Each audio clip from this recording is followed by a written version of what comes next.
నీ యందే నా గురి నిలుపుచున్నాను. అక్షయ కిరీటము పొందాలని అనుక్షణ నిన్నే స్తుతింతును. సదాకాలము నీ యందు నా గురి నిలుపుచున్నాను. అక్షయ కిరీటము పొందాలని అనుక్షణ నిన్నే స్తుతింతును. అక్షయ కిరీటము పొందాలని అనుక్షణ నిన్నే స్తుతింతును. ఆరాధనా ఆరాధనా యేసయ్యా నీకే ఆరాధనా ఆరాధనా ఆరాధనా యేసయ్యా నీకే ఆరాధనా. స్తోత్రం స్తోత్రం స్తోత్రం. Praise God. Thank you, Lord. Praise God.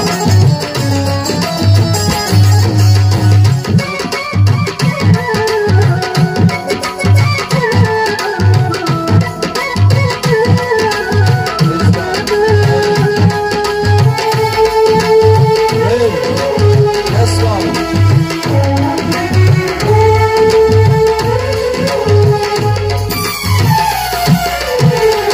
చుక్కని లేని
ప్రభు అయిన యేసు క్రీస్తు పరిశుద్ధమైన నామములో కూడి వచ్చిన దైవ బిడ్డలందరికీ హృదయపూర్వకమైన వందనాలు. ప్రియులారా, దేవుడి యొక్క వాక్యాన్ని వినటానికి వచ్చిన మీ అందరూ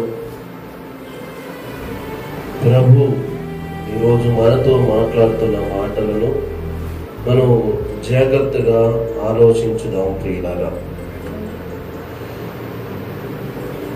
సామెతల గ్రంథం మొదటి అధ్యాయము 23వ వచనం. నా గద్దింపు విని తిరుగుడి ఆలకించుడి, నా ఆత్మను నీ మీద కుమ్మరించుదురు. చాలు. ఈ వాక్యం ద్వారా దేవుడు మనతో ఈరోజు మాట్లాడుతున్నాడు. ప్రియులారా,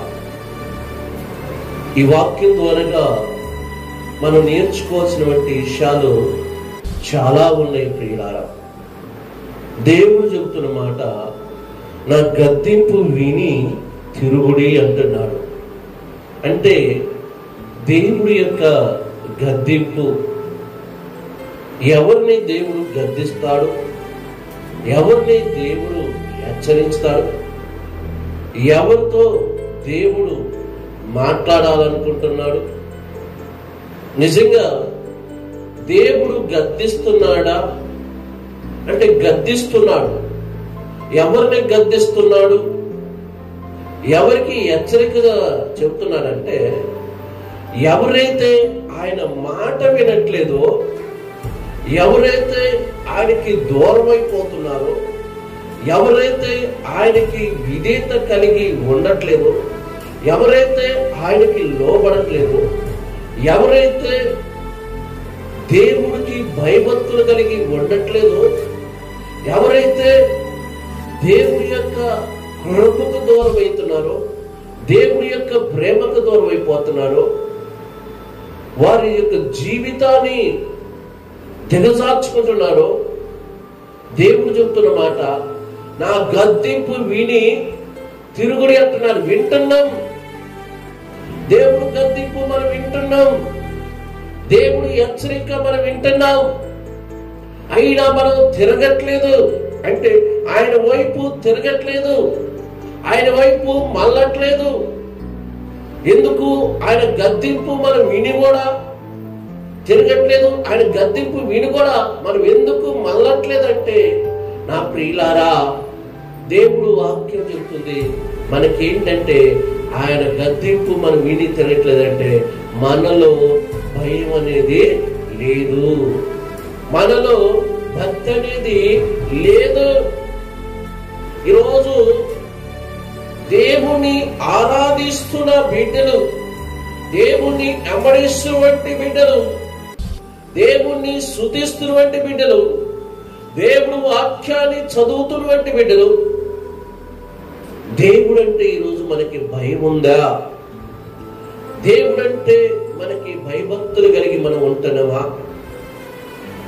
మనము మన పిల్లగాన్ని గద్దిస్తున్నామంటే మన మాట వినట్లేదనే గద్దిస్తున్నాం, మనం చెప్పింది చేయట్లేదు కాబట్టే గద్దిస్తున్నాం. ఎందుకంటే వాడికి మంచి చెప్తే వాడు వినట్లేదు కాబట్టి, ప్రేమగా చెప్తే వినట్లేదు కాబట్టి, జాలిగా చెప్తే వినట్లేదు కాబట్టి, కూర్చోబెట్టి చెప్తే వినట్లేదు కాబట్టి ఏం చేస్తాడంట ఆ తండ్రి? గద్దిస్తాడనమాట, హెచ్చరిక చేస్తాడనమాట, వార్నింగ్ ఇస్తాడనమాట. ఎందుకు వార్నింగ్ ఇస్తున్నాడు? ఎందుకు గద్దిస్తున్నాడు? ఎందుకు హెచ్చరిస్తున్నాడంటే ఆయన మాట మనం వినట్లేదు కాబట్టి. ప్రియులారా, ఆయన మాటకు మనం దూరం అయిపోతున్నాం కాబట్టి. ప్రియులారా, దేవుడు ఇక్కడ తెలియజేస్తున్న మాట అదే. ప్రియులారా, నా గద్దింపు విని తిరుగుడి, ఆలకించండి, ఆలకించండి అంటే ప్రియులారా, ముందుగా మనం ఆయన వైపు మనం మళ్ళాలి.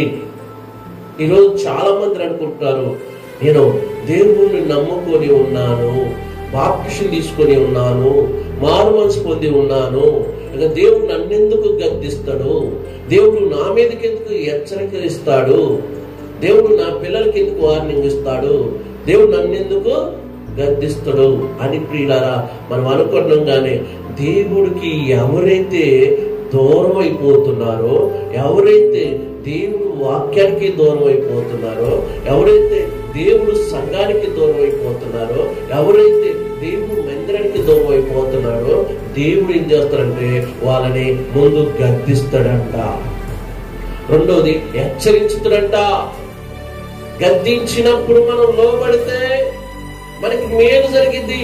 ఆయన గద్దించినప్పుడు మనం విధేయత కలిగితే మనకి మేలు జరిగింది. ఎందుకంటే ప్రియమైన సహోదరి సోదరులారా, బైబిల్లో ఎన్నో సార్లు దేవుడు గద్దించిండు. గద్దించినప్పుడు విననప్పుడు వాళ్ళు ఎంత నష్టపోయారో, ఎన్ని ఇబ్బందులు పడ్డారో, ఎన్ని శ్రమలు అనుభవించారో, ఎన్ని అవమానాలు అనుభవించారో మనందరికీ తెలిసినటువంటి వాక్యమే ప్రియమైన సహోదరి సహోదరులారా. నేను మీకు దైవజనుడిగా మీ మంచిగా చెబుతున్నాను. దేవుడు మనం గద్దిస్తున్నాడంటే మన మీద దేవుడికి మన మీద పాపం వచ్చింది. ఆయన ఎందుకు గద్దిస్తున్నాడు అన్నది మనం ఆలోచన చేస్తే ఆయన మాట మనం వినట్లేదేమో, లేకపోతే మన జీవితం సక్రంగా లేదేమో, మన కుటుంబం సక్రంగా లేదేమో, మన పిల్లలు సక్రంగా లేదేమో, మన జీవితం సక్రంగా లేదేమో, మన ఆలోచనలు సక్రంగా లేదేమో, మన చూపులు చక్కగా లేవేమో, మన ప్రవర్తన చక్కగా లేదేమో, మన బిహేవియర్ చక్కగా లేదేమో. అందుకనే దేవుడు మళ్ళీ గద్దిస్తున్నాడు. ఈరోజు బైబిల్ పట్టుకున్న ప్రతి సహోదరుని దేవుడు గద్దిస్తున్నాడు. ఎందుకంటే నువ్వు నా బైబిల్ పట్టుకుంటున్నావు కాబట్టి, నువ్వు నా సంఘంలోకి వస్తున్నావు కాబట్టి, నువ్వు నా మందిరంలోకి వస్తున్నావు కాబట్టి నీవు ఆయన గద్దింపుకు లోబడాలని దేవుడు ఈరోజు మనల్ని గద్దిస్తున్నాడు ప్రియులారా. రెండోది ఏమన్నాడంటే ఆలకించండి. మీరు ఆలకించండి, నా మాటలు మీరు ఆలకించండి. ఈరోజు ఆయన మాటలు వినేవారు ఎవరున్నారండి? ఆయన వాక్యాన్ని వినేవారు ఎవరున్నారు? ఆయన వాక్యం దగ్గరకు వచ్చేవారు ఎవరున్నారు? ఆయన వాక్యానికి విధేయత కలిగిన వారు ఎవరున్నారు? వాక్యాన్ని నేర్చుకోవాలన్న ఆశ ఎవరికి ఉంది? వాక్యాన్ని చదవాలన్న ఆశ ఎవరికి ఉంది? వాక్యం మీద మనసు పెట్టేవారు ఎవరున్నారు? వాక్యానికి భయపడేవారు ఎవరున్నారు? రోజు ప్రియులారా, మనిషి ఎలా అయిపోయాడంటే దేవుడికి భయపడట్లేదు. రెండోది ఏంటంటే దేవుడి యందున భయభక్తులు కలిగి ఉండట్లేదు. అందుకనే ఈ సామెతల గ్రంథం 24వ వచనములో చెబుతున్నాడు, నా గద్దింపు విని తిరుగుడి అంటున్నాడు. 23వ వచనంలో ప్రియులారా ఆలకించండి. దేవుడు మన గురించి చెప్పబోతుంటే మనం ఆయన ఆలకించట్లేదు. లోకంలో వాటిని ఆలకిస్తున్నాం, లోకంలో ఉన్న వాటి మీద మనసు పెడుతున్నాం. ఎవరేం చెప్తారా జాగ్రత్తగా వింటాం. కానీ నమ్ముకున్న దేవుడు కూడా మనతో మాట్లాడుతాడని, మన నమ్ముకున్న దేవుడు కూడా మనతో ముచ్చటిస్తారని మనకి ఆశ ఉండాలి ప్రియులారా. ఆయన దేవుడు దర్శనం ద్వారాగా మాట్లాడగలుగుతాడు. ఆయన ఇష్టం కళ ద్వారాగా మాట్లాడతాడు, ప్రవచనం ద్వారాగా మాట్లాడతాడు, వాక్యం ద్వారాగా దేవుడు మాట్లాడతాడు. ఆయన మాట్లాడుతున్నప్పుడు మనం వినేటట్టుగా ఉండాలి. దేవుడు మాట్లాడేటప్పుడు మనం వినేటట్టుగా ఉంటే దేవుడు మనతో మాట్లాడుతాడు ప్రియులారా. ఆయన మనతో మాట్లాడటానికి ఏంటంటే ఆయన ఆత్మను మన మీద కుమ్మరిస్తాడంటండి ప్రియులారా. నిజంగా దేవుడు ఆత్మను మనం పొందుకోవాలని ఆశ ఈ రోజు ఉందా ప్రియులారా? దేవుడి ఆత్మ చేత నేను నడిపించబడాలి అన్న ఆశ ఉందా ప్రియమైన సహోదరి సహోదరులారా? ఒక్కసారి జ్ఞాపకం చేసుకోండి. ఆత్మను మన మీద కుమ్మరిస్తాను అంటున్నాడు. అంటే ప్రియమైన సహోదరులారా, దేవుడి ఆత్మ ఎప్పుడైతే మన మీదకి రిలీజ్ అయిందో, దేవుడి ఆత్మ ఎప్పుడైతే మన పైన ఆయన కుమ్మరిస్తాడో ప్రియులారా, దేవుడి చేత మనం నడిపించబడతాం ప్రియులారా. దేవుడి చేత మనము నడిపించగలుగుతూ ఉంటాం ప్రేమైన సహోదరులారా. ఈరోజు నిజంగా మనం ఎంతమంది దాన్ని గ్రహిస్తున్నాం ప్రియులారా? అందుకనే ఈరోజు మీకు దేవుడు మనతో మాట్లాడుతున్నట్టే ఒక మాట చూపిస్తాను చూడండి ప్రియులారా. యోబు గ్రంథము 33వ అధ్యాయం 14వ వచనం. దేవుడు ఒక్కమారే పలుకును. అక్కడ ఏమంటున్నాడు? సామెతల గ్రంథంలో ఆలకించండి అంటున్నాడు. ఇక్కడ ఏమంటున్నాడు? దేవుడు ఒక్క మారు పలుకును. ఎందుకు కనిపెడతారండి? ఈరోజు దేవుడు ఒకసారి మాట్లాడాలనుకుంటున్నప్పుడు పలుకుతున్నప్పుడు ఎవరు వినట్లా, రెండో మారి పలికినప్పుడు కూడా ఎవరు వినట్లా. మనసులు కనిపెట్టట్లా. ఎందుకు కనిపెట్టలేదంటే లోకుల వాటి మీద కనిపెట్టడం ప్రయత్నం చేస్తున్నాడు మనిషి. లోకుల వాటి కొరకు పాకులాడుతున్నాడు, లోకుల వాటి కొరకు ఆరాటపడుతున్నాడు, లోకుల వాటి కొరకు గంతులు పెడుతున్నాడు. కానీ దేవుడు నమ్ముకున్నాను, దేవుడు స్వరాన్ని వినాలి, దేవుడు నమ్ముకున్నాను, దేవుడు దర్శనం నాకు కావాలి, దేవుడు నమ్ముకున్నాను, దేవుడి యొక్క విధేయతకు నేను లోబడాలన్నా ఈరోజు ఎంతమందికి ఆ భయము, ఆ విధేయత, ఆ ప్రేమ ఉంది? నా ప్రేమైన సహోదరి సహోదరులారా, దేవుడు ఒక్క మారు పలుకును, రెండో మారు కూడా మనకి 2 సార్లు అవకాశం ఇస్తున్నాడు. అది మనం గ్రహించట్లేదు. ఎందుకంటే మన ఈ లోకంలో, ఈ సొసైటీలో, సమాజంలో ఉన్నాం కాబట్టి మన పనులలో మనం బిజీ అయిపోతున్నాం. ప్రియులారా, బిజీ అయిపోయి ఏం చేస్తున్నాం అంటే, సృష్టికర్త అయిన దేవుడు నీతో మాట్లాడటానికి ఇష్టపడుతున్నాడు, నీ పిల్లలతో మాట్లాడటానికి ఇష్టపడుతున్నాడు, నీ కుటుంబంతో మాట్లాడటానికి ఇష్టపడుతున్నాడు. అంటే దేవుడు ఎందుకు మాట్లాడాలని అనుకుంటున్నాడు అంటే, నీకు కీడు రాబోతుందో, నీకు నష్టం రాబోతుందో, నీకు ఇబ్బందులు కలుగుతున్నాయో, నీకు శ్రమ రాబోతుందో, దాని నుంచి తప్పించడానికి దేవుడు మనతో మాట్లాడటానికి ఆయన ఇష్టపడుతున్నాడు. లేదా మన జీవితం ఎలా ఉండాలో, ఆయనలో ఎలా ఎదగాలో, ఆయనలో ఎలా నడుచుకోవాలో, ఆయనలో ఎలా బతకాలో చెప్పడానికి దేవుడు మనతో మాట్లాడుతున్నాడేమో. ఆయన సృష్టికర్త, ఆయన భూమిని ఆకాశంలో సృష్టించిన దేవుడు, ఆయన గొప్పవాడు. ఆయన మాట్లాడాలనుకుంటే ఏ రీతికైనా ఆయన మాట్లాడటానికి సిద్ధంగా ఉన్నాడు. ఆయన మనం వినటానికి రెడీగా లేవు. ఈరోజు ఎంతమంది వాక్యాన్ని వినటానికి రెడీగా ఉన్నాము? దేవుడు మాట అంటే ఆది యందు వాక్యమును, వాక్యమే దేవుడే ఉన్నాం అంటే, ఇక్కడ బైబిల్లో కూడా వాక్యం ద్వారా మాట్లాడుతున్నాడంటే దేవుడు మాట్లాడుతున్నాడు. నిలబడ్డది ఎవరైనప్పటికీ మాట్లాడేది పరమ తండ్రి. ఈరోజు నిజంగా అండి ప్రియులారా, ఈరోజు నిజంగా మనిషి దేవుడికి భయపడుతున్నాడా? భయపడితే ఈరోజు ఏమండి ప్రియులారా, దేవుడికి భయపడేవారు ఈరోజు ఉన్నారా? ఒక్కసారి ఆలోచించండి. దేవుడు మనతో మాట్లాడాలని ఆయన ఎంతగానో ఆశపడుతుంటే ప్రియులారా, ఈరోజు ఆయన మాట వినటానికి మనం దూరం అయిపోతున్నాం. ఆయన మాట వినటానికి దూరం అయిపోతున్నాం. ఈరోజు నిజంగా ఎంతమంది దూరం అయిపోతున్నారని చాలా మంది. ఎందుకంటే మెయిన్ కారణం ఏంటంటే వాళ్ళకి భయం లేదు, రెండోది భక్తి లేదు. భయం ఉంటే భక్తి ఉండేది, భక్తి లేకపోతే భయం ఉండదు. ఈరోజు ప్రియులారా, దేవుడు చెప్తున్న మాట ఒకటే ప్రియులారా, నేను వాక్యంలో నా అనుభవంలో నాకు అర్థమైంది ఒకటే ప్రియులారా, ఏంటంటే యెహోషువ అంటాడు, నోవాహు అంటాడు ప్రియులారా. యెహోషువ ఏమంటాడంటే, ఎవరు ఏమైనా నాకు సంబంధం లేదు, కానీ నేను నా ఇంటి వారు యెహోవాను సేవించుదు. ఆ మాట ఎందుకన్నారంటే, అక్కడ అనేకమైన ఇశ్రాయేలు ప్రజలు ఉన్నారు. అనేకమైన వారు వారి ఇష్టానుసారంగా జీవిస్తున్నారు, వారి ఇష్టానుసారంగా బతుకుతున్నారు.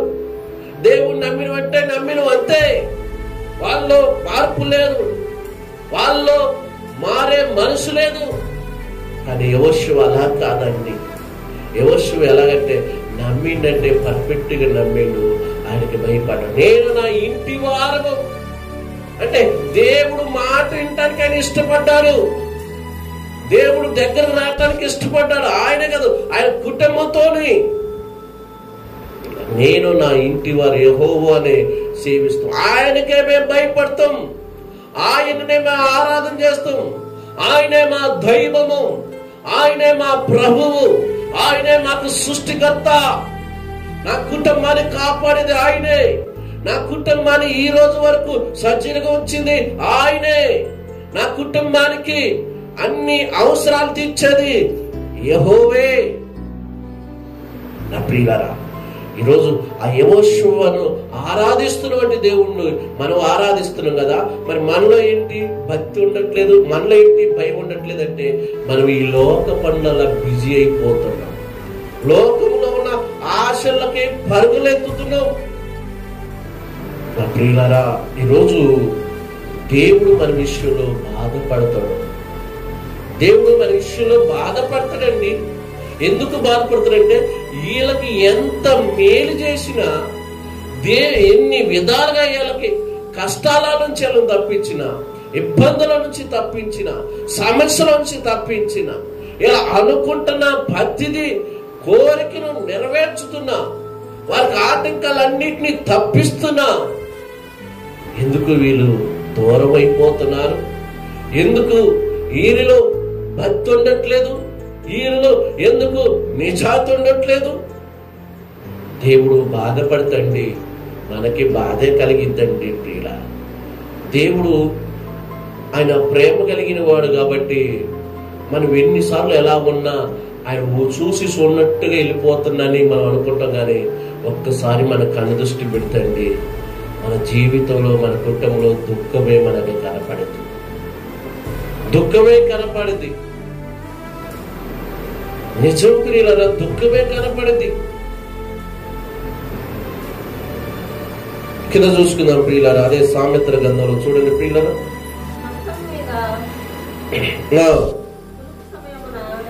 24 సామెతలో 1వ అధ్యాయం 23-24 వచ్చిన.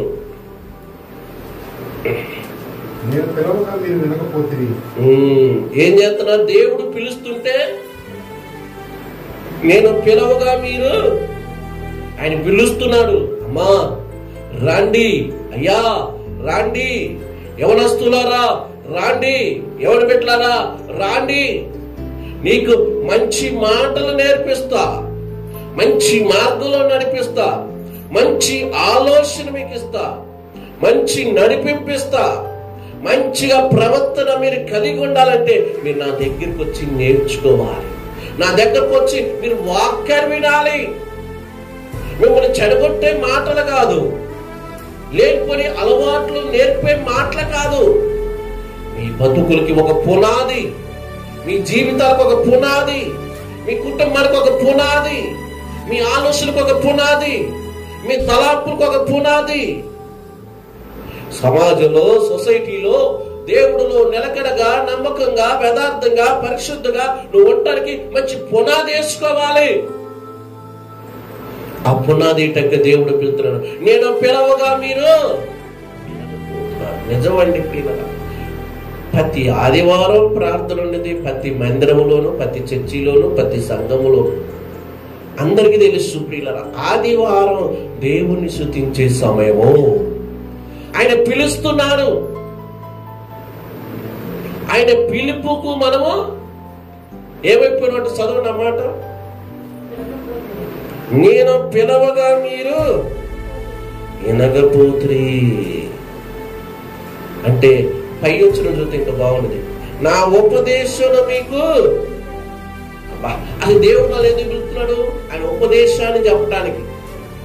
దేవుడు మళ్ళీ ఎందుకు పిలుస్తున్నాడు? ఆయన ఆలోచనలు మనం చెప్పటానికి.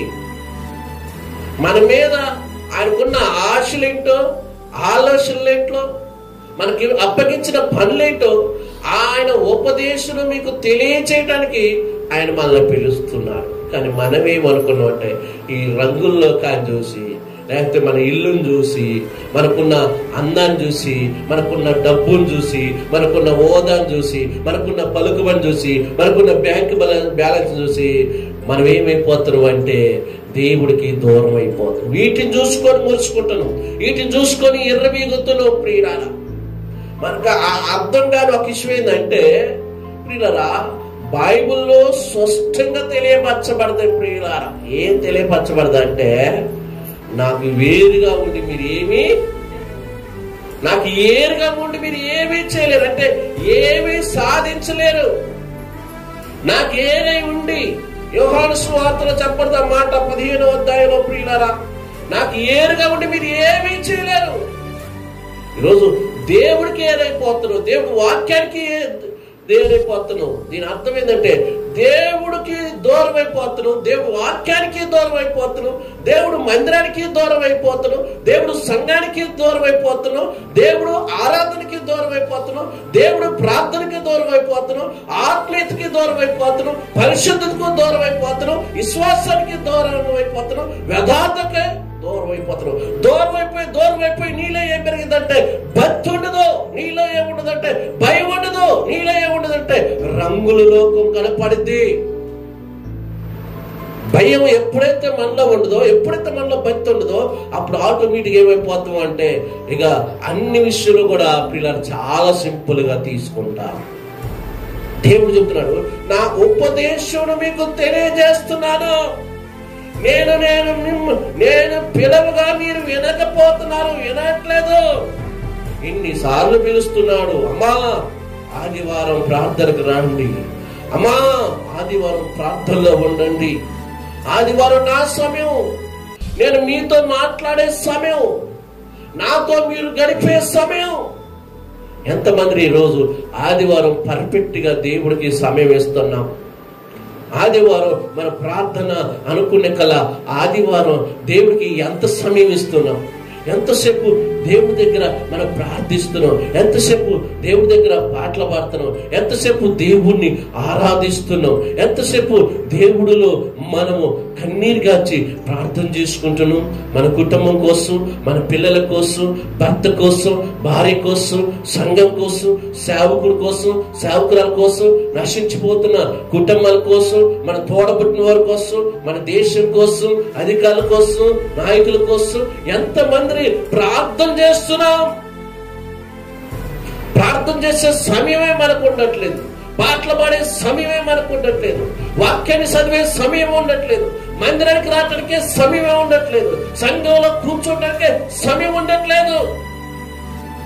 ప్రేమైన సహోదరి సహోదరు, దేవుడు ఒక రోజు ఆయన లెక్క అడుగుతుడు. ప్రియులారా, ఇంకా చెప్తున్నాడు ప్రియులారా, నేను వచ్చి చదువుదాం, నా చేతులు చేయి చాపగా, అది ఏందండి, ఒకసారి ఆయన ఉపదేశం తెలియజేద్దామని అంటున్నాడు, రెండోసారి నేను పిలుస్తున్నాను మీరు వినట్లేదు అన్నాడు, రెండోది ఏమన్నాడంటే నేను చేతులు చాపుతున్నాను. పేతురు నది సముద్రంలో మునిగిపోతున్నప్పుడు ప్రభు ప్రార్థన చేయలేదు. అప్పుడు పేతురు నది సముద్రంలో మునిగిపోతున్నప్పుడు పేతురు గారిని నువ్వు బయటికి రానిలేదో, చెయ్యి చాపాడు యేసయ్య, చెయ్యి చాపాడు, నువ్వు మునిగిపోతున్నావని. ఆ సముద్రంలో పేతురు గారు మునిగిపోతున్నాడని, పేతురు గారు మునిగిపోతే తన జీవితం అంతా నష్టమని, చనిపోతున్నాడని యేసయ్య ఏం చేసింది సార్, చెయ్యి పట్టుకొని పైకి లేపాడు. హల్లెలూయా. సముద్రం అనే లోకం, ఆ లోకంలో నువ్వు యాడ పడిపోతావో, యాడ జారిపోతావో, యాడ దూరం అవుతావో, ఆయన ప్రేమకు, అనురాగానికి, ఆయన కృపకు, ఆయన వాగ్దానానికి, ఆయన యొక్క చూపినటువంటి ఆశ్చర్యమైన కార్యాలకి నువ్వు దూరం అయిపోతావని ఆయన చేయి జాపుతున్నాడు. అమ్మా సహోదరి, అయ్యా సహోదరి, చేయి జాపుతున్నాడు. ఎందుకు చేయి జాపుతున్నాడంటే ఈ లోకంలో నువ్వు పడిపోకుండా ఉండటానికి, ఈ లోకంలో నిన్ను నిలవబెట్టడానికి, నీ జీవితాన్ని మంచిగా ఆయన నడిపించడానికి ఆయన చెయ్యి చాపుతున్నాడు. చెయ్యి చాపుతున్నాడండి. అసలు మనం ఎవరు? మన స్థితి ఏంటి? మన పరిస్థితి ఏంటి? మన పట్ల ఏంటి? దేవుడు ఎంత కేర్ తీసుకున్నాడు మన పట్ల ఏంటి, ఎంత బాధ్యత తీసుకున్నాడంటే, ఒకప్పుడు మనం దేవుని ఎంతగా ఆరాధన చేసినవా, అదే కండి దేవుని ఎంత ప్రేమించిన వారమో, ఎంత బాగా పరిచయం చేసిన వారమో, ఎంత బాగా వాక్యం చదివిన వారమో, ఎన్ని కార్యక్రమాలు మనం జరిగించను, ఎన్ని ప్రోగ్రాలు మనం చేసినో.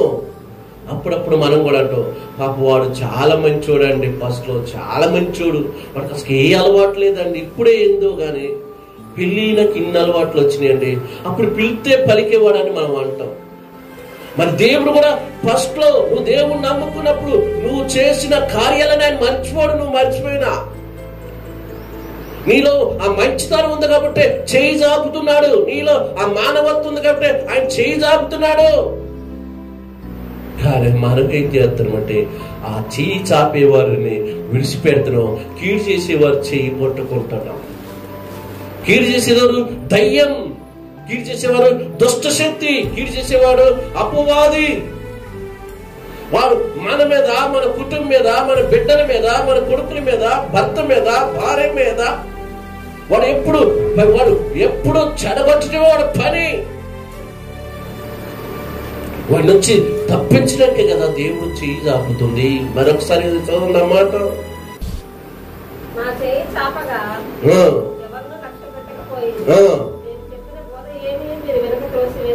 చెప్తున్నాడు ఆయన, బోధ కూడా చేస్తున్నాడు. ఎవరికి?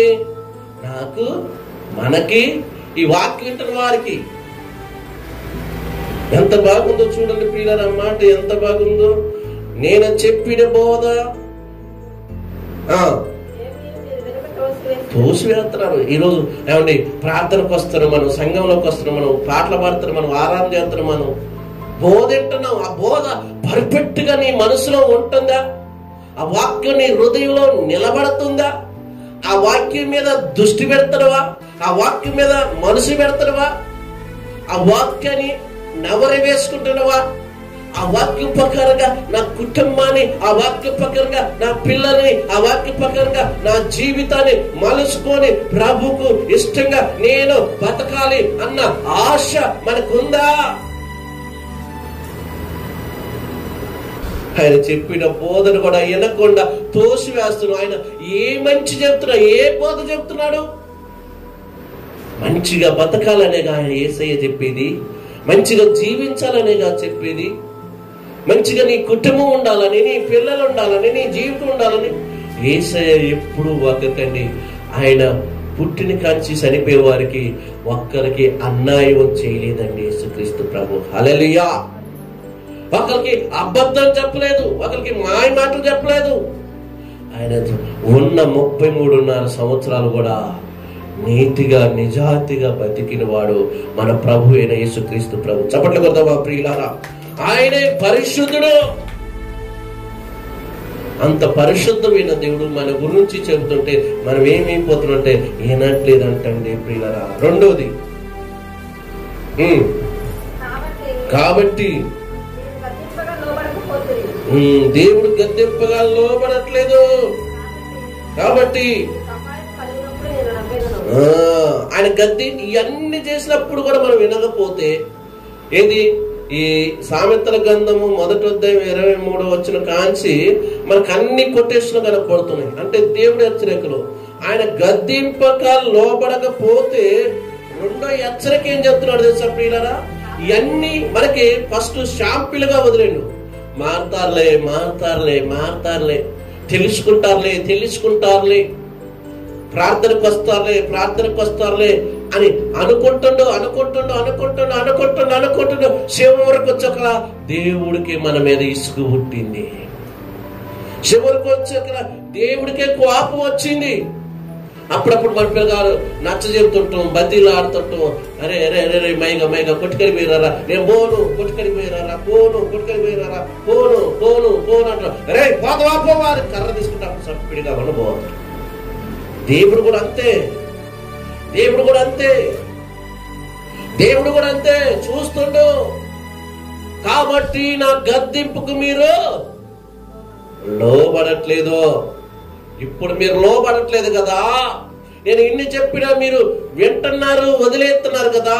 ఇన్ని చెప్పినా గాని విని మర్చిపోతున్నారు కదా. ఇన్ని చెప్పినా గాని మీరు మీ జీవితాలను, మీ కుటుంబాన్ని సరి చేసుకోవట్లేదు కదా. హెచ్చరిక వదులుతున్నాడు దేవుడు. ప్రియులారా, నీకు అపాయం వచ్చినప్పుడు అపాయం వచ్చినప్పుడు నువ్వేం చేస్తుంటే మనం మామూలు తెలివి కలిగిన వాళ్ళం. ప్రభువా నువ్వేనయ్యా, అమ్మగారు అయ్యగారు కష్టాలు వస్తుంది, ఏమి ఇబ్బందులు వస్తుంది, రోగాలు ఒకటంటే ఒకటి రోగం వస్తుంది, పనులు ఆడ దొరకట్లేదు, ఉన్న ఉద్యోగాలను ఊడబీరుతున్నాను, ఇల్లు వెళ్ళట్లేదు, పిల్లకేమో అసలు పరిస్థితి బాగలేదు, పిల్లగారి పరిస్థితి బాగా, మా ఆయన నా మాట వినట్లేదు, మా భార్య మా మాట వినట్లేదు. ఎందుకు వింటారు? నువ్వు ఇక్కడ దేవుడు మాట వింటే వాళ్ళందరూ నీ మాట వింటారు. నీకు అపాయం వచ్చినప్పుడు నేను నవ్విదును అంటున్నాడు. నిజంగా కన్న తండ్రి మనకి బాధ కలిగినప్పుడు కన్న తండ్రి జాలిపడాలి కదా. మనకి బాధ కలిగినప్పుడు కన్న తండ్రి దుఃఖపడాలి కదా. మనకి బాధ కలిగినప్పుడు కన్న తండ్రి మన పక్షంలో నిలబడి నేను ఉన్నానని చెప్పాలి కదా. అంటే ఆయన మనసు నీ మీద నా మీద ఎర్రత్తు పుట్టింది, అందుకనే వదిలేశాడు. మీకు అపాయం కలిగినప్పుడు ఆయన కనుకే నువ్వు వచ్చేది, అపాయం కలిగినప్పుడు ఆయన దగ్గరే నువ్వు వచ్చేది. అప్పుడు నువ్వు ఉపవాస ప్రార్థన అంటూ, తీర్మాన ప్రార్థన అంటూ, గొలుసుకట్టు ప్రార్థన అంటూ, ఏకాంత ప్రార్థన అంటూ, నేను పాటలు పాడతానంటూ, ఆరాధన చేస్తానంటూ, బైబిల్ చదువుతానంటూ, నేను 3 రోజులు ఉపవాస ప్రార్థన చేస్తా, లేకపోతే 10 రోజులు ఉపవాస ప్రార్థన చేస్తా, లేకపోతే 20 రోజులు ఉపవాస ప్రార్థన చేస్తా, నెల రోజులు ఉపవాస ప్రార్థన చేస్తానంటూ చేసిన ఫలితం ఏముంది? దావీదు అలాగే ఉపవాసం ప్రార్థన చేసిండు. ఎవరి కోసం చేసిండు తెలుసా? బైబిల్లో బెత్షెబా కొడుకు పుడితే ఆ కొడుకు బతకాలని ప్రార్థన చేశాడు. బతికిండా? చర్చిలో బొరలాడుకుంటూ ఏడ్చిండు 7 రోజులు. ఉపవాసాలు ఉండి ప్రార్థన చేసిండు, కన్నీళ్ళు కాసి ప్రార్థన చేసిండు. ఇంతలోకి సైనికులు వచ్చారు. నాన్న దర్గారు, ఎవరి కోసమైతే నువ్వు ఉపవాసం ఉండి కన్నీళ్ళు కాచినవో బెత్షెబా కొడుకు చనిపోయాడు. లేచిండు, స్నానం చేసిండు, ప్రశస్తమైన వస్త్రాలు వేసుకుండు, అన్నం పెట్టు అన్నాడు, అన్నం తిన్నాడు. చెప్పాడు ఒకటే, చనిపోయినోడు తిరిగి మళ్ళీ రాడు, బతికున్నోడు కోసమైన ప్రార్థన మనం చెయ్యాలి. నిజమండి, దేవుడు వారిని హెచ్చరికలు ప్రియుల మీకు తెలుసు తెలియదని మేము వైరా పోయి వస్తుంటే ప్రియులారా నైట్ 2 అటు ఇటు 1 గంట అయింది. అక్కడ పెద్ద లారీ అండి ప్రియులారా, అదే పెద్ద లోడు, కర్ర లోడ్ వేసుకుని వస్తుంది. ఎంత సిప్ వేయండి, 3 సిప్ అయిందండి. ఆ సిప్ తోటి పాటు ఇటు ఉల్టా పడదండి మొత్తం. ఆ వైరాలు ఆ ధరన ఫంక్షన్ హాల్ ఉండేదిగా, ఆ ఫంక్షన్ హాల్ కొద్ది ముందు సిప్ అయి పడదండి. నాకు చాలా భయం అనిపించిందండి ప్రియుల. ఎన్నిసార్లు ప్రమాదాలలో మనం తప్పిస్తున్నాడు. ఒక్కసారి మీరు ఆలోచన చేయండి ప్రియుల. మన ప్రార్థన దేవుడు వినాలంటే ముందు ఆయన మాట మనం వినాలి కదా. మన మొర ఆయన వినాలంటే ఆయనకి మనం లోపడాలి కదా. కింద చూద్దాం. నీకు అపాయము కలిగినప్పుడు నేను నవ్వుదును, భయం వచ్చినప్పుడు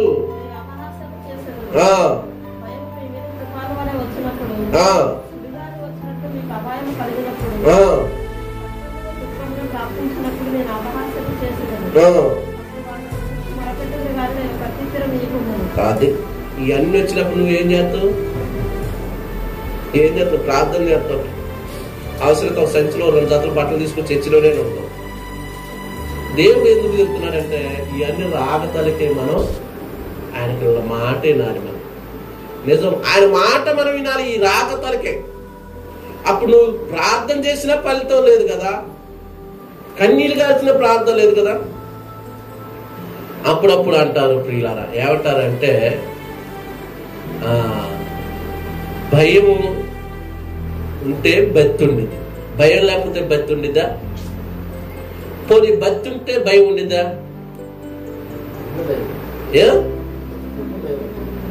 భయం ఉంటేనే భక్తి ఉండిద్ది. హల్లెలూయా. ఆ భయం లేనప్పుడు భక్తి ఎందుకు వచ్చింది? ఇక ఆదివారం ప్రార్థన పోవాలి అన్న భయం ఉంటే ఆటోమేటిక్ భక్తి వచ్చింది. పాటలు పాడాలి, ప్రార్థనలో పాల్గొనాలన్న ఆశ మనకి ఉంటుంది ప్రియులారా. చూడండి, దేవుడు మనకి ప్రేమగా చెప్పాడు. ఆయన మాట సేవకుడైనా, మళ్ళీ చెప్తున్నాను, సేవకుడైనా, సేవకురాలైనా, సేవకుడు పిల్లగాళ్ళైనా, సంఘ పెద్దలైనా, సంఘ పెద్ద పిల్లలైనా, సంఘస్థులైనా, సంఘస్థుల పిల్లలైనా, ఇక పాస్టర్ గారు, రెవరెండ్ పాస్టర్ గా పిలువబడుతున్న వారైనా, రెవరెండ్ డాక్టర్ పాస్టర్ గారు అని పిలువబడుతున్న వారైనా, నేను బిషప్ పాస్టర్ గారు అని పిలువబడుతున్నది ఎవరైనా కదా, ఆయన మాట వినకపోతే, ఆయన గద్దెప్పుకు లోబడకపోతే ఆయన ఏం చేస్తున్నాడు తెలుసా ప్రియులారా? నేను ఇందాక చెప్పాను కదా, ఎన్ని మొత్తుకున్నా ఆయన మాట మాత్రం మనల్ని ఎగతాళి చేస్తాడు. మళ్ళీ ఎగతాళి చేస్తున్నావు ప్రియులారా. చివరిగా ఒక్క మాట చూద్దాం ప్రియులారా. మనమంట మొరపెట్టినా కానీ మనకి ప్రత్యుత్తరం ఏడంట. ఎప్పుడు మొరపెడితే? కష్టాలు వచ్చినప్పుడు మొరపెట్టినప్పుడు, ఇబ్బందులు వచ్చినప్పుడు మొరపెట్టినప్పుడు, శ్రమలు వచ్చినప్పుడు మొరపెట్టినప్పుడు మన మొర వినడు. ఎందుకంటే సేవకుడు ఎన్నిసార్లు చెప్పాడో నీకు అంటాడు. సేవకురాలు ఎన్నిసార్లు చెప్పింది అంటాడు. వాక్యం ఎన్నిసార్లు చెప్పారు, ఎన్నిసార్లు వాక్యాన్ని వినట్లేదు. ఈరోజు వాక్యం కరువు అవుతుందా? కరువు కావట్లేదు కదా, విస్తరించబడుతుంది. వాక్యం వినాలంటే సెల్ ఫోన్లో వాక్యం వినవచ్చు, టీవీలో వాక్యం వినవచ్చు, ఏమండి అనేకమైన సోషల్ మీడియాలో దేవుడు వాక్యం వినవచ్చు. ఈరోజు అన్ని వాక్యాలు వింటున్నాం మనం. అంతగా సువార్త విస్తరించబడుతుందిగా మనలో మార్పు వస్తుందా? మార్పు లేని జీవితం ఉన్నవా? భయం ఉందా? భక్తి ఉందా? ఒక్కసారి ఆలోచన చేయండి ప్రియులారా. చివరి మాట చూసుకుందాం ప్రియులారా. చివరి మాట చూద్దాం ప్రియులారా. యెషయా గ్రంథం 30వ అధ్యాయం మొదటి వచనం. యెషయా గ్రంథము చూడండి ప్రియులారా, 30వ అధ్యాయం మొదటి వచనం. యెహోవా వాక్కు ఇదే, లోబడిన పిల్లలకి. ఎవరు చెప్తున్నారు ఈ మాట కూడా? ఎవరు చెప్తున్నారు? యెహోవా వాక్కు ఇదే, లోబడిన పిల్లలకి. లోబడిన పిల్లలకా? ఇక్కడ కూడా ఏమన్నా లోబడిన పిల్లలకి ఏమొచ్చిందంట? శ్రమ వచ్చిందంట. ఎందుకు వచ్చింది శ్రమ? లోబడకపోతే. అంతేనా? లోబడకపోతే మనం శ్రమలు తెచ్చుకుంటాం ప్రియులారా. లోబడపోవటం వల్ల మనం కష్టాలు తెచ్చుకుంటాం. లోబడపోవటం వల్ల మనం ఇబ్బందులు తెచ్చుకుంటాం ప్రియులారా. ఒక్కసారి మనం జాగ్రత్తగా కలిగి మనము దేవుడికి ఈ వాక్యం ద్వారా మనం లోబడి దేవుణ్ణి మనం మహింపరచే వరకు మనం ఉండాలి ప్రియులారా. పూజ చేస్తున్నాడని ఏ ఇష్యూలో దేవుడు నీ ఇష్యూలో వెనకబడి ఉన్నాడు? దేవుడు మన విషయాలన్నిట్లో ఆయనే ముందున్నాడు. చప్పట్లు కొడదామా ప్రియులారా? ప్రతి విషయంలో దేవుడు మనకి ముందున్నాడు, కానీ మనమే ఆయన విషయంలో ముందుండట్లేదు. రాజోని భవనములో రేయి పగలు వేచి ముందులో, రాజోని భవనములో రేయి పగలు వేచి ముందులో, స్తుతించి ఆరాధింతును, నా జీవితంలో మరచిదను, స్తుతించి ఆనందింతును, నా జీవితంలో మరచుదను. ఆరాధన ఆరాధన అబ్బా తండ్రి నీకేనయ్యా. ఆరాధన ఆరాధన అబ్బా తండ్రి నీకేనయ్యా. రాజాని భవనములో ఈ పగలు వేచి ఉందులో, నా బలమా నా కోట ఆరాధన నీకే, నా దుర్గమా ఆశ్రయమా ఆరాధన నీకే, నా బలమా ఆరాధన నీకే, నా దుర్గమా ఆశ్రయమా ఆరాధన నీకే, ఆరాధన ఆరాధన అబ్బా తండ్రి నీకేనయ్యా. హల్లెలూయా. నిజమండి, ఆయన పాటలు పాడుతుంటే, ఆయన ప్రార్థన చేస్తుంటే ఒక్కసారి మన మనసు పెట్టి ఆలోచించి, ఒంటరిగా మనం ఉండి మన ఇంట్లో ఒంటరిగా ఉండి ఒక్కసారి మనసు పెట్టు. నీ తల్లి గర్భంలో నుంచి ఈ క్షణమంత వరకు కూడా దేవుడు ఎన్ని విధాలుగా నిన్ను కాపాడుతున్నాడు, ఎన్ని విధాలుగా నిన్ను తప్పిస్తున్నాడు, ఎన్ని విధాలుగా నిన్ను పోషిస్తున్నాడు. ఒక్కసారి ఆలోచన చేయండి ప్రియ. దేవుడు ఈరోజు ప్రేమతో చెప్తున్నాడు, రెండోది గద్దించు చెబుతున్నాడు. ఆ ప్రేమను గద్దింపు మన మంచికే, గద్దింపు మన మంచికని ఆయన వాక్యాన్ని నీవు స్వీకరిస్తే మన జీవితాలు బాగుంటాయి, మన కుటుంబాలు బాగుంటాయి, మన పిల్లలు బాగుంటాయి. అందుకని యెషయా గ్రంథంలో సూటుగా చెప్పాడు ఇశ్రాయేలు ప్రజలకు, మీరు యెహోవాకి ఇదే నేను మాట్లాడుతున్నాను, మీరు కానీ నాకు లోబడకపోతే మీకు ఏం కలిగిదంట? శ్రమ కలిగింది. మీరు నాకు లోబడకపోతే మీకు శ్రమే కలిగింది. మీకు తెలుసు తెలియదు పిల్లరా, ఆదాము ఫస్ట్ దేవుడికి లోబడ్డాడు. లోబడ్డప్పుడు ఆదాము దగ్గరికి ఏమొచ్చినాయి అంటండి? భూలోకంలో ఉన్న జీవరాశులన్నీ వచ్చేసినాయి అంట. సమస్తం ఆయన దగ్గరకు వచ్చింది. అవును, ఆయన దగ్గరకు వస్తే ఆయన ఏం చేసింది సార్? దేవుడు వాటికి పేర్లు పెట్టమన్నాడు. నల్లగొండ దాన్ని ఏం చేసిండు? కాకి అన్నాడు. తెల్లగొండ దాన్ని ఏం చేసిండు? మంగ అన్నాడు. ఎన్ని పేర్లు పెట్టిండు ఆదాము. అవన్నీ ఎవరికి లోబడ్డాయి? ఆదాముకు లోబడ్డాయి. ఆదాము ఎవరికి లోబడ్డాడు? దేవుడికి లోబడ్డాడు. ఇప్పుడు ఈ భూలోకులు ఉన్న జంతువులని పేరు పెట్టింది ఎవరు అనుకున్నావు? ఆదంగా. మన పుట్టే పిల్లగానికి ఎన్ని పేర్లు పెట్టాలంటే ఎన్ని పుస్తకాలు తిరగేస్తున్నాం, ఎన్ని గుబుల్లో ఎతుకులాడుతున్నాం. కానీ ఆదంగారికి ఆ రోజు గుబులు లేదు, పుస్తకం లేదు. నాకు ఆదమా నీ ముందు వచ్చిన వాటి పేరు పెట్టాలి, టక టక పెట్టుకుంటూ పోయిండు. కానీ దేవుడు కాడ మనకు అంత అర్హత అంత వేగెత్తితే మనం ఈరోజు కోల్పోతున్నాం. అన్ని విషయాలు మనం కోల్పోతున్నాం. అయ్యా, నీ ప్రేమ నన్ను మరవాలేదయ్యా, నీ కృప నన్ను విడవలేదయ్యా, నీ ప్రేమ నన్ను మరవాలేదయ్యా, నీ కృప నన్ను విడవలేదయ్యా, నా సర్వమా నా యేసయ్యా, నా సర్వమా నా యేసయ్యా, నీకే ఆరాధనా, నీకే ఆరాధనా, నీకే ఆరాధనా,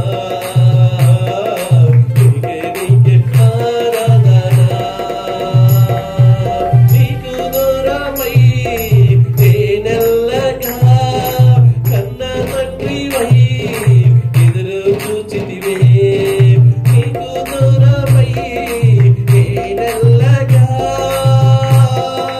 కన్న తండ్రివై ఎదురు చూచితివే, చేతులు చాపి చేరదీసిన నా బంధమా, చేతులు చాపి చేరదీసిన నా బంధమా, నీ ప్రేమ నన్ను మరవాలేదయ్యా, నీ కృప నన్ను విడవలేదయ్యా, తెలిసి చేసినది ఎన్నో పాపములు, లెక్కకు మించినది నా దోషములు, తెలిసి చేసినది ఎన్నో పాపములు, లెక్కకు మించినది నా దోషములు, చీకటి పరలే తొలగిపోయి నీ పరీక్షలో, చీకటి పరలే తొలగిపోయి నీ పరీక్షలో, నీ ప్రేమ నన్ను మరవాలేదయ్యా, నీ కృప నన్ను విడవలేదయ్యా. హల్లెలూయా. ఆయన ప్రేమ మనల్ని మరవలేదు, ఆయన కృప మనమే మర్చిపోతున్నాం. దేవుడు మన పట్ల చేసిన మేలులు, మన పిల్లల పట్ల చేసిన మేలులు, కుటుంబం పట్ల చేసిన మేలులు, సంఘంలో చేసిన మేలులు మర్చిపోయి మనం ఇష్టానుసారంగా తిరిగితే దేవుడు హెచ్చరిక. ప్రియులారా, దయచేసి ఒక సేవకుడిగా మీ మంచి కోరి మీ మేలు కోరి చెప్తున్నాను. దేవుడు ఈ వాక్యం ద్వారా నాతోనూ మీతోనూ ఈ వాక్యం వింటున్న బిడ్డలందరితో మాట్లాడు. కాబట్టి ఈరోజు మన జీవితాలు సరి చేసుకొని ప్రభుకు ఇష్టంగా మనం బతికి ఆయన మహిమపరచుదాం. మనం ప్రార్థన చేసుకుందాం. దేవుడు ఇటు వాక్యాన్ని మీ హృదయంలో భద్రపరచు.